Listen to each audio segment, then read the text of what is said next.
Doctor Fakhruddin Ahmed বাংলাদেশের তত্ত্বাবধায়ক সরকারের ইতিহাসে অত্যন্ত চতুর এক ব্যক্তির নাম, যিনি দুর্দণ্ড প্রতাপে 2 বছর দেশ চালিয়েছেন। তার সময়ে বাঘে মহিষে এক খাটে জল খেয়েছে। দেশের 2 প্রধান রাজনৈতিক দল আওয়ামী লীগ ও বিএনপির শীর্ষ নেতা শেখ হাসিনা ও বেগম খালেদা জিয়া জেল খেটেছিলেন পাশাপাশি সেলে। পরপর 2 ঈদ কারাগারে কাটাতে হয়েছিল এই 2 নেত্রীকে।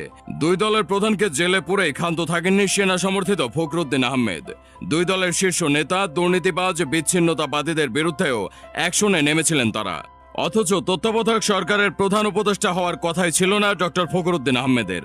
তার আগেই বিএনপি নেতৃত্বাধীন জোট সরকারের মেয়াদ শেষ হবার পর এক পর্যায়ে রাষ্ট্রপতি ইয়াজউদ্দিন আহমেদ নিজেই তত্ত্বাবধায়ক সরকারের প্রধান হিসেবে দায়িত্ব গ্রহণ করেছিলেন। কিন্তু সেই সরকার ভেঙে গিয়েছিল।